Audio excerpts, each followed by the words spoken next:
Gender equality requires fundamental transformation in the distribution of power, opportunities, and outcomes for both women and men. You know, we are not talking about women, but we must carry along that those men. But the simple fact that by the time we reach that Millennium Development Goal, something will happen if we are not careful, if we are leaving the men behind. That one will not be another serious way, so we have to carry them around. And so it must be for men and women. So that they don't feel bad. And we are there, and don't forget, they are our husbands, but we are the mothers.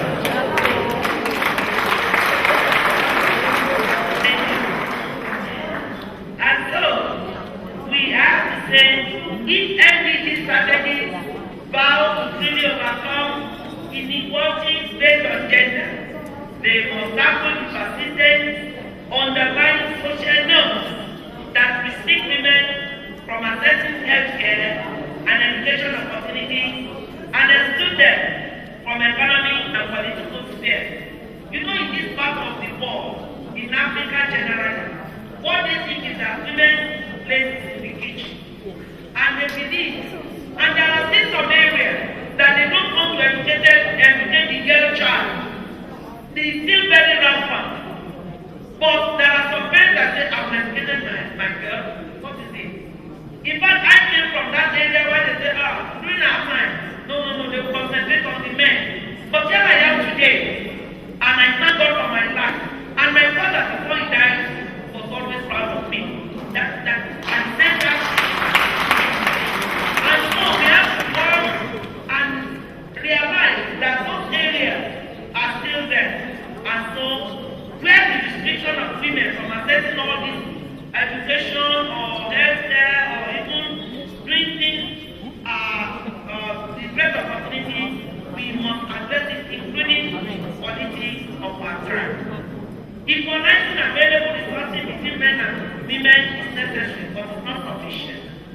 To achieve more equitable relationships, we have to question women and men's beliefs about their roles in society. Our efforts to better women's health, economic and social status must involve men so that we don't have problems later. After the girl child must have been there, and then the men, the boy child is there, don't let us create another problem for ourselves. So we must involve them as we go along. Gender inequality is a problem solution. A solution that we have begun to realize. Recent political commitments at the beginning, but we will be required to do even more in the coming years.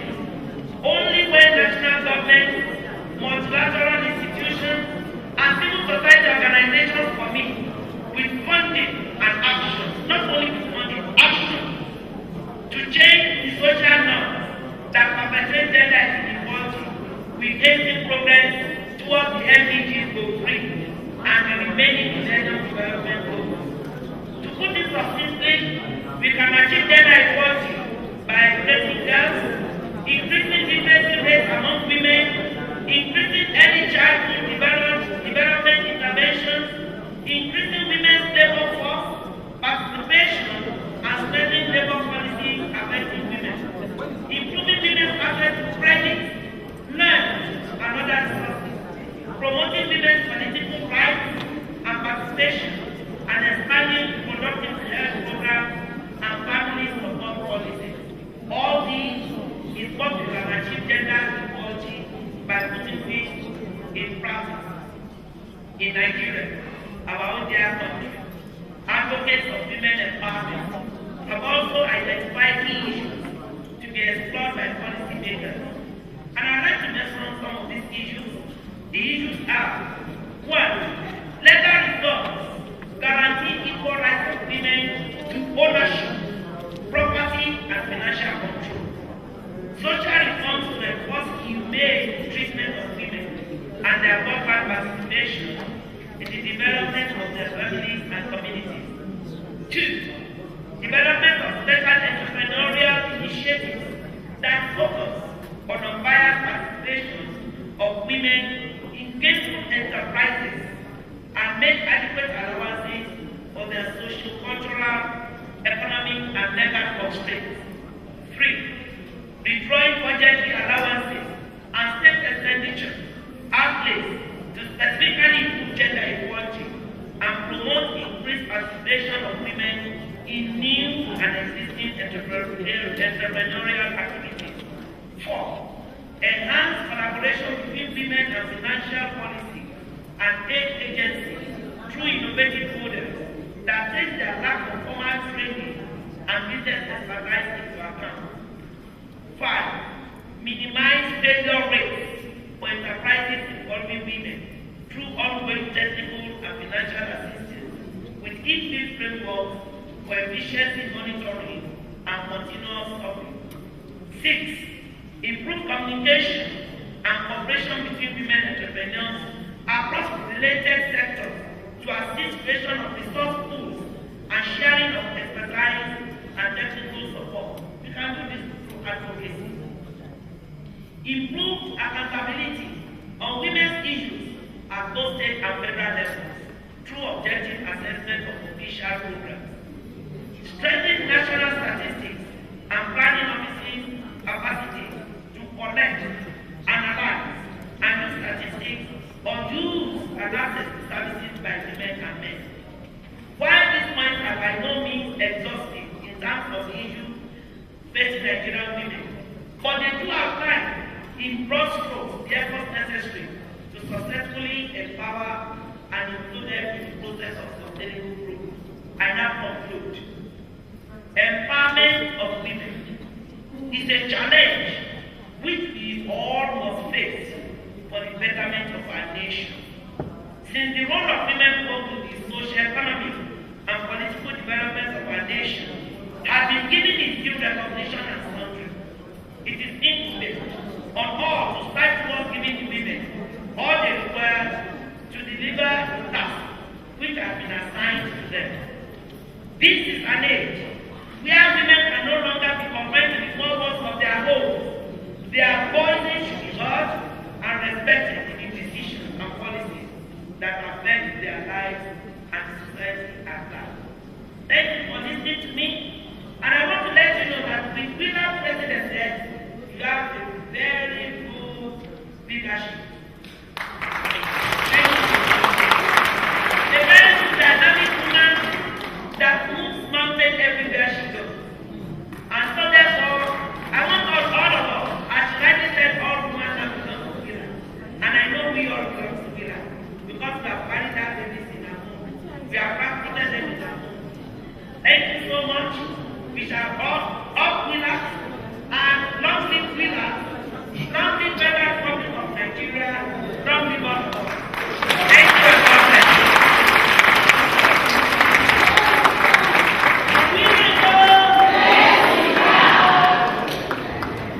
Please put your hands together for her.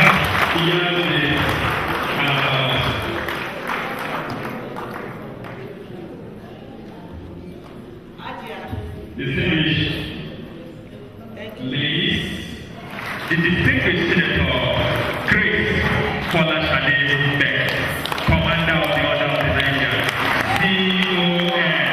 Make us a bigger round of applause, distinguished ladies and gentlemen.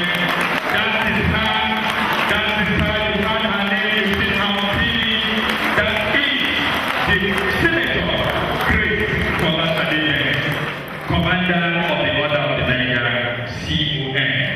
She was chairman of the Senate Committee on the Environment. Women know. Men know.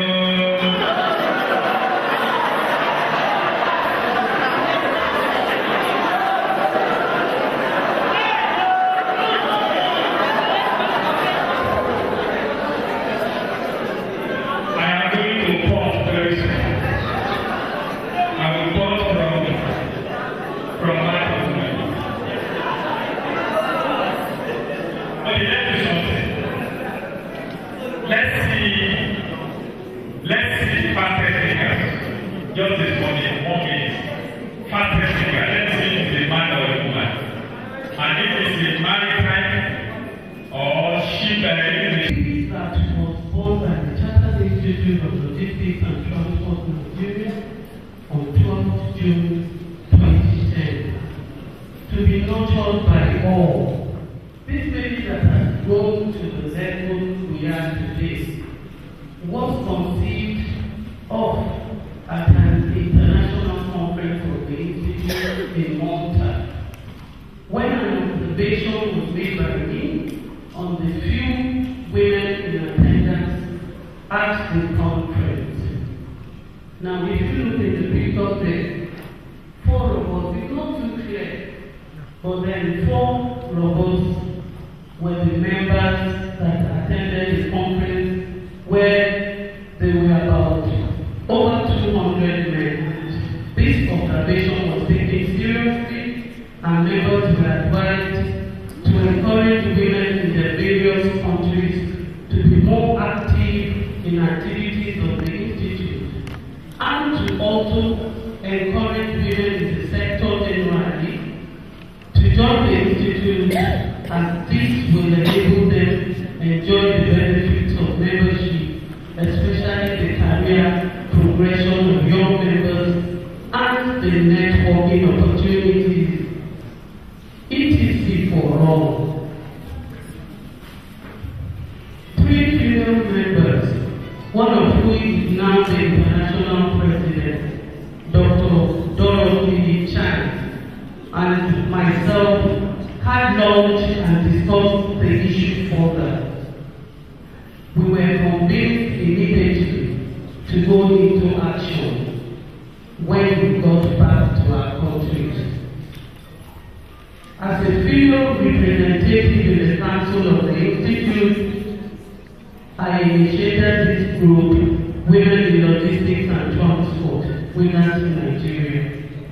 We say WILAT Nigeria now because, like we have heard, we have WILAT in some countries now.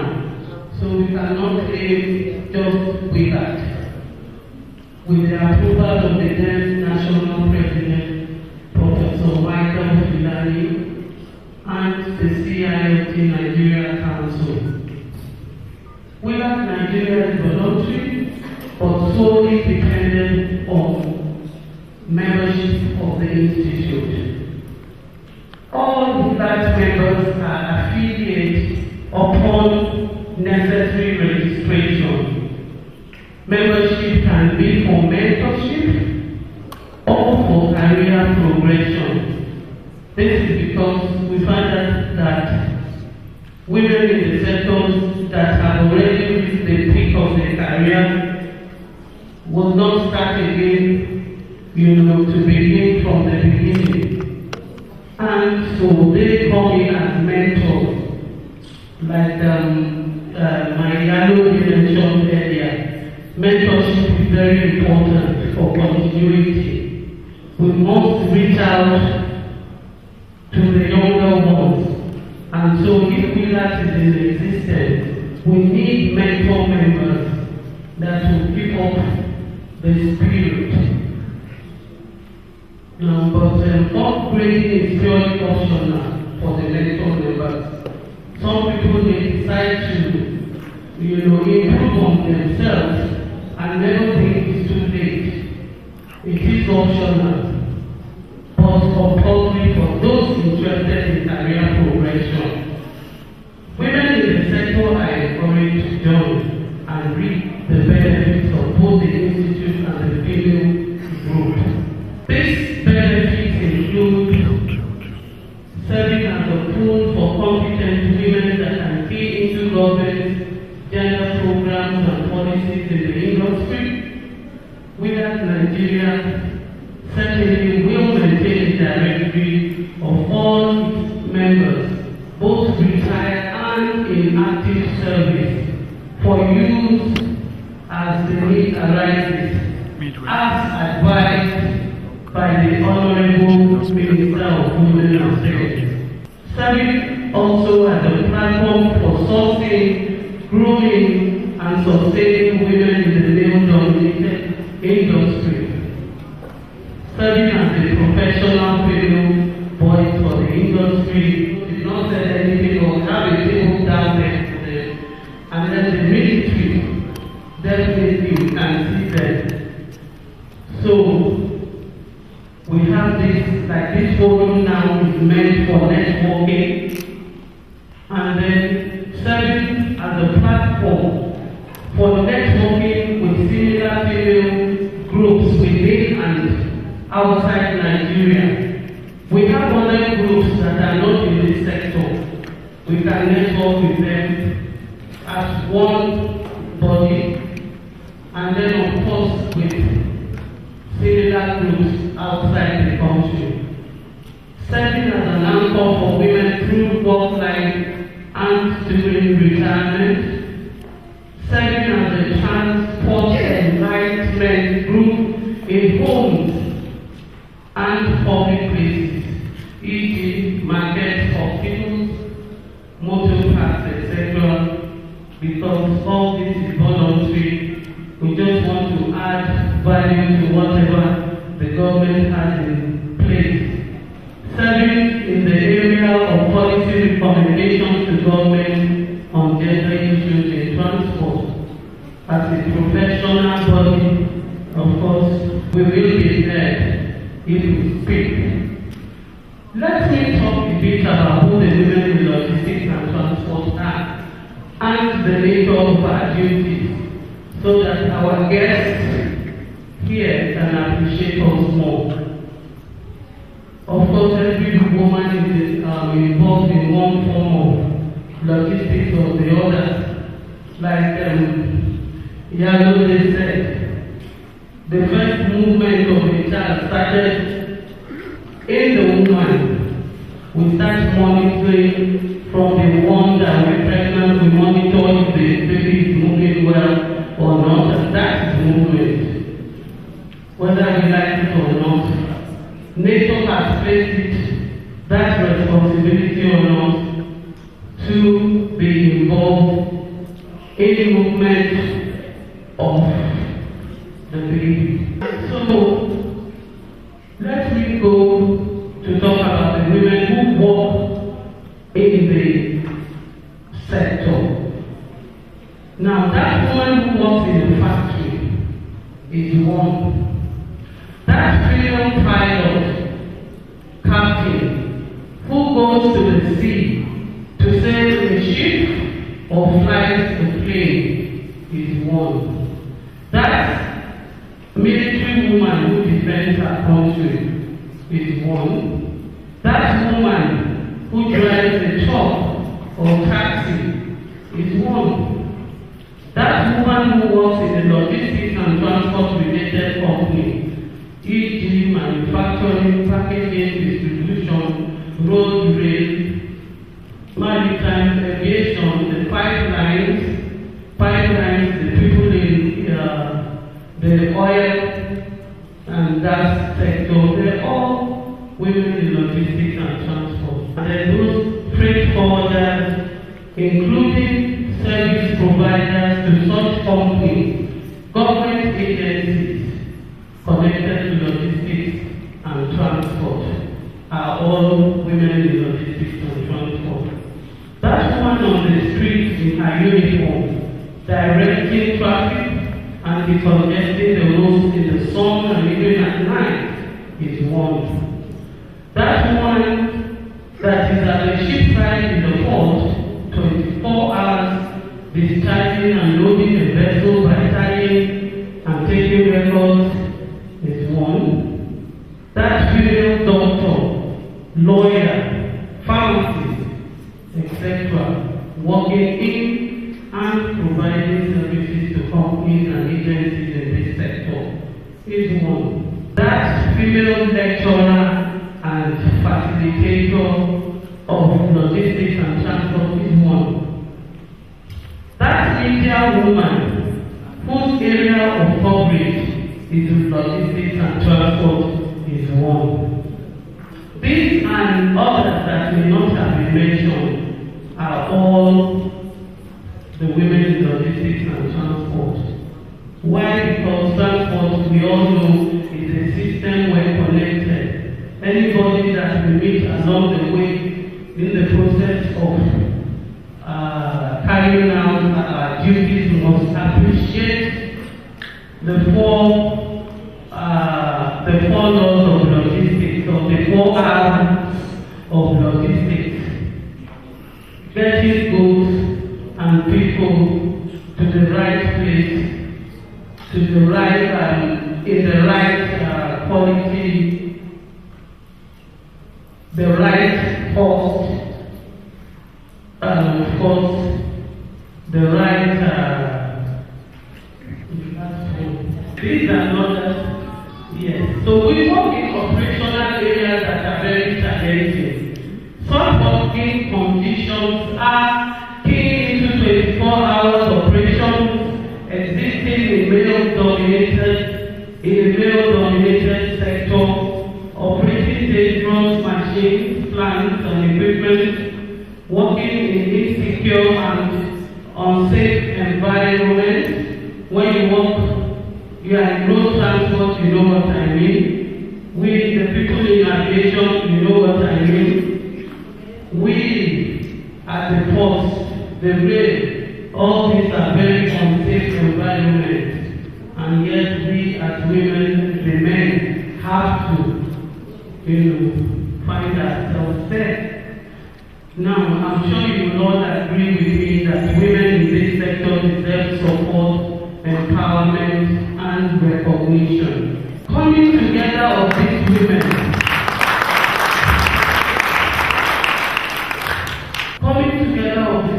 from all the different modes under an international professional body such as the Chartered Institute of Logistics and Transport, which deals with the art and science of logistics and transport as a strong professional team under one umbrella that can easily assess and see into opportunities and government policies, will be an advantage to the industry and enable them make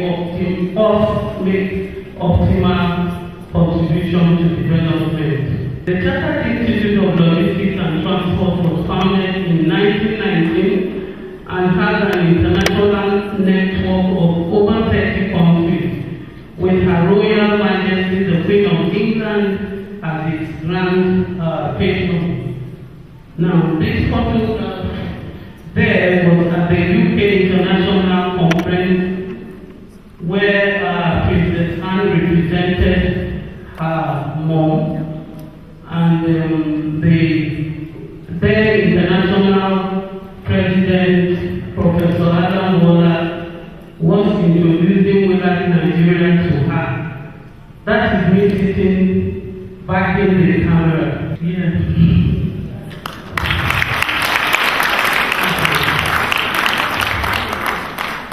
So a group, this again is a group photograph of all the women in attendance at the same conference. Meanwhile, you remember in Malta we were 4, but as of last year, you can see some of us here are in this photo. One of our trustees was there with us, Mrs.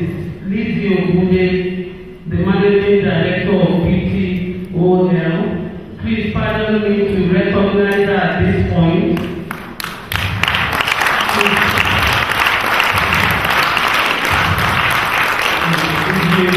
From the one of these babies, she's been so supportive, and she led us to that conference. We can see, some of our members here. I don't want to, go through all that so that we don't, Okay, at the same conference too, the founder of the Women in Logistics UK made a presentation, and I made a presentation because then we put forward a proposal for an international group to be inaugurated, and the then President Professor Adam WILAT, standing next to me in the picture, took it off as a passion and decided to be the facilitator of the international group which will be inaugurated at the Sri Lanka conference next month. Standing beside him is the new international president, Dr. Dorothy Chan, and of course, having a woman at the helm of our affairs, you can imagine what WILAT is going to be now. She's so excited, and she has designed the logo we will use. What we are using here now is what we have used, will use up until the Sri Lanka conference. By the time we go to Sri Lanka, we'll come back with the international logo, which now every country has to, adopt. So, the lady next to her is Ruth Warren, the Women in Logistics UK. Today, there are several women in logistics and transport groups globally, but majority are under the auspices of the institute because they have realized that there are benefits of adding professionalism to all we do, and of course, the benefits cannot be overemphasized. Efforts are being made by all to address the underrepresentation of women in all sectors, and women are being given recognition in the industry, which is why I stand here today to speak on women in logistics and transport.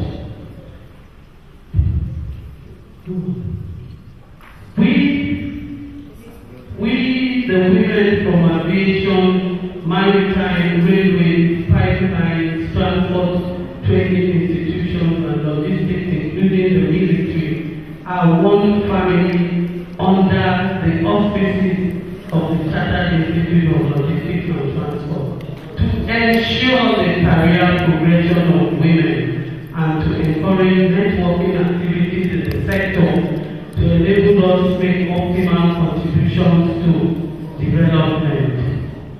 It is paramount to know that this idea was initiated by us here in Nigeria with the formation of this very group. And like it has been said, it's fast gaining global acceptance. Other countries like Hong Kong, Middle East, Sri Lanka, Uganda, Pakistan, South Africa now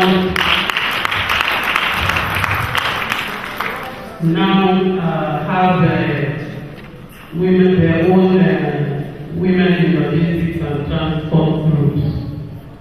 WILAT International will be launched by Dr. Dorothy, and with my humble self as the convener of that international women in logistics and transport.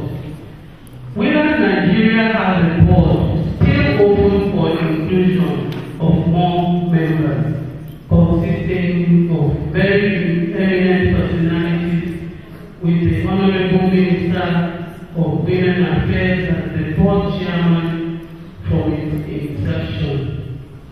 Presently, of course, the patron is the Honorable Minister of Transport, being patron to the CILT Nigeria.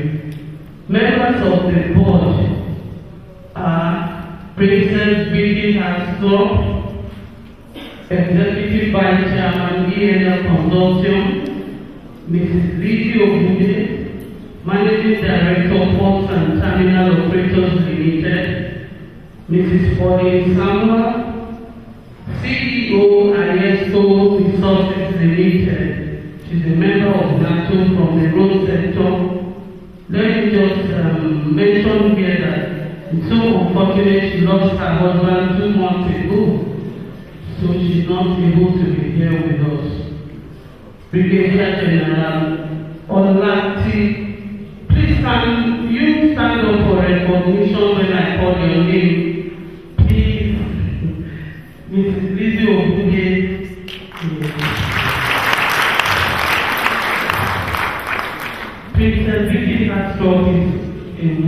behalf of the country on some very pressing official issues, but there's somebody here representing her in person of Mrs. Babajide, who is also a fellow of the CILT. Brigadier General WILAT of the Nigerian Army. Okay, to just test out. Madam Julie Ogodu, CEO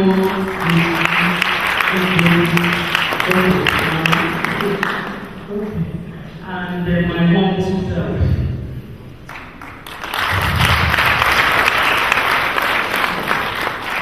The following are the current executive members of WILAT Nigeria. Myself with you. Mrs. Adona Wong, the Vice Chairperson.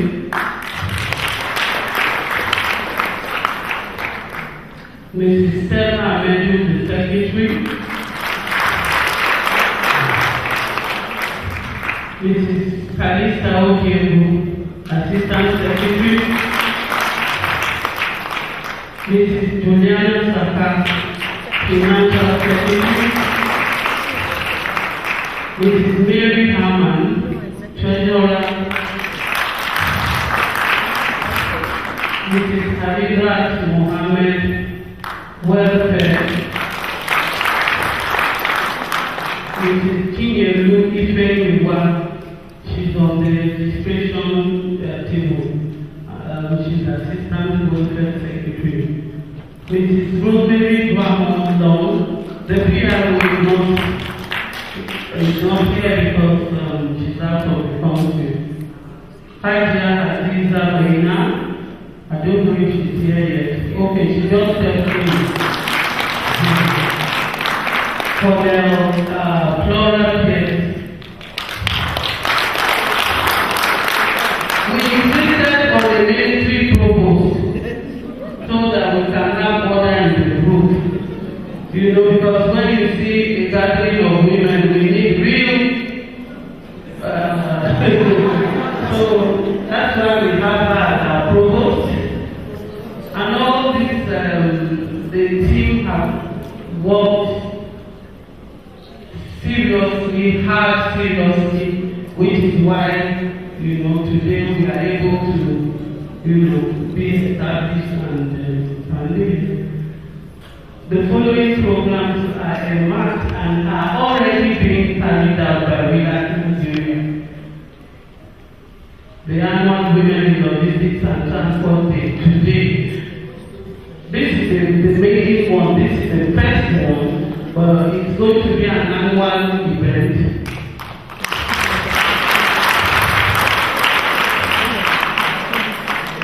We're going to have exhibitions, awards and recognitions, like what we will have later on in the day. The exhibitions we're going to prepare for that this time, but I'm sure next year, God willing, we will. You know, you will see us display all our. Okay, General, you will recognize in your absence.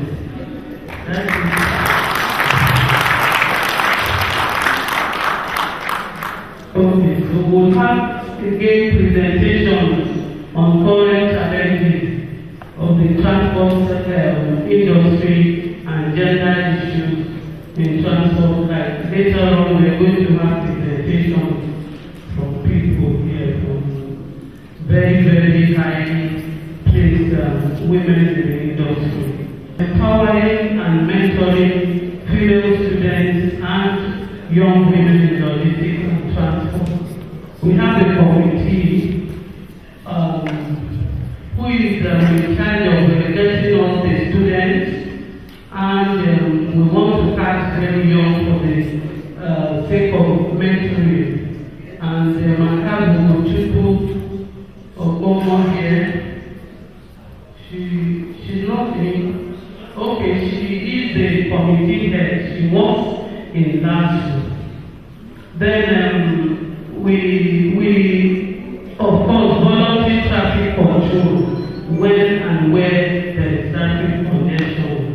because we believe that we cannot Ojukwu just one thing. She's in charge of the young children trainer in the university. So we catch them young. Then we recommend the policy to government through the CILT. Everything we do needs the approval of the CILT because we don't want to lose touch with the professional body and offering community services for women and children, sustaining transportation. Here we have WILAT. We recently carried out an awareness program at Anjori Market, Apapa, on safe carrying of babies, and we distributed baby carriers to the women. You can see them, we are showing them how to, because it's so unsafe. We know that we're all back when we were babies, but today, we need to realize that carrying a baby on the back and the dangerous, baby can fall down, have injury. We're passionate about the life of our babies. So it may be little, but we feel that just a little bit can make lots of difference. If the women in Anjori Market see me when I go to shop and they say, I guys coming, they will quickly remove their baby from the back and bring them to the front. That is to show that at least only one program has made that impact. In conclusion, distinguished ladies and gentlemen, this is the making of WILAT Nigeria. Today, 16th May 2013, WILAT is being presented to the government and the entire public who also have a role to play in supporting and sustaining this laudable group that is a role model to other countries and has made Nigeria proud.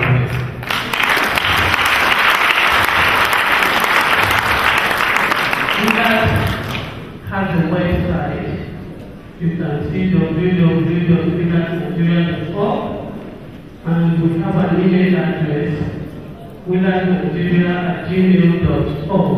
I just want to show you some of the pictures that make us feel passionate about women. You see this woman, you see the load standing on her back, you see the baby hanging in front. You can't see. Oh, yes, no, that is it. You see, that is woman for you. We can endure, Go. You see this man with children. He's not showing it.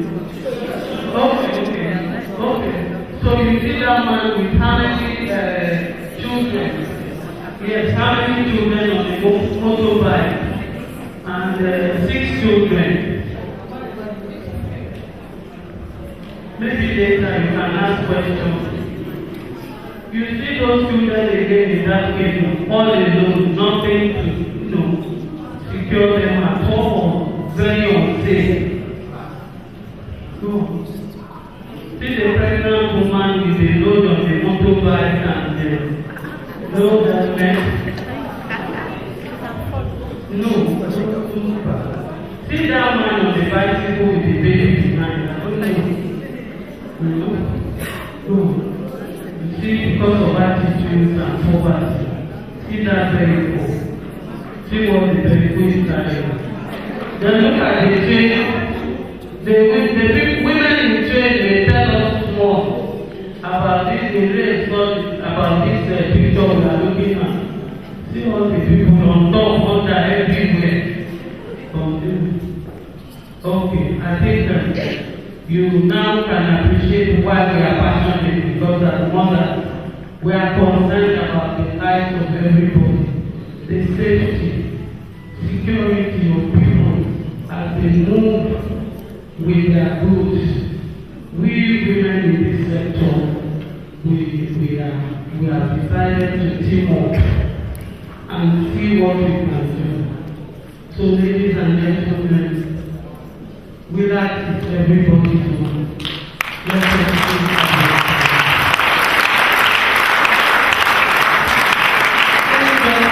I appreciate my friend, distinguished Shariben, whom I made her talk her today for the past 2 months. I told her, Shade, that day, if I don't see you, it is war. Because Shade, distinguished Shade Bent, is my childhood friend. And she said, why shall I be there?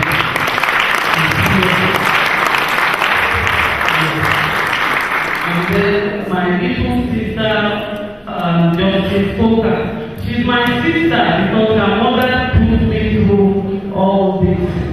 She kept on saying, Aisha, anywhere you see 2, 3 women, see what you can do. Just see what you can do because we need each other. And even though Mr. is so professional in her own legal field, I would always sit beside her and say, Mommy, tell me, if Mr. is not here now, here, tell me. And she said, yes, Aisha, come. Let's start with Zota International. Zota International again is another group of women, professionals from different backgrounds. She put me there, and I started from there appreciating why there is a need to also keep into female issues, which is why when I found myself in as the female rep in the Council of CILT, I looked for a constituency and they were not there. I decided to go around and talk to the women, and today this is where we are. Thank you very much.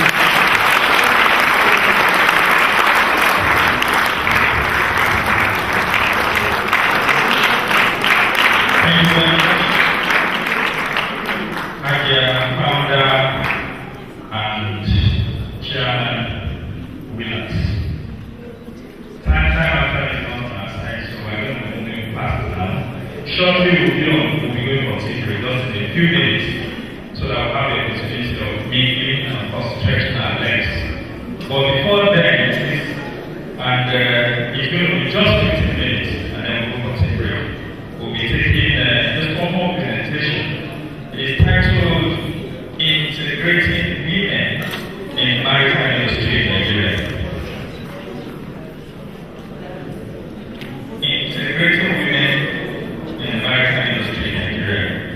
But before I invite our speaker, let me recognize the presence of the Director of Commercial Shipping Services of the Nigerian Shippers Council, another woman in a very high position in the transport and logistics profession, Mrs. Daphne Shakola.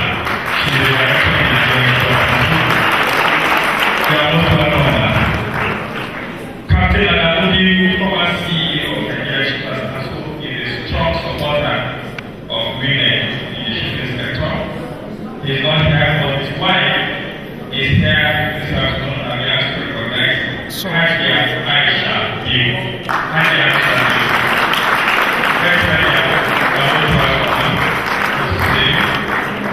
Director of Urban Transport Project Office, Mr. Najib Abdulsalam.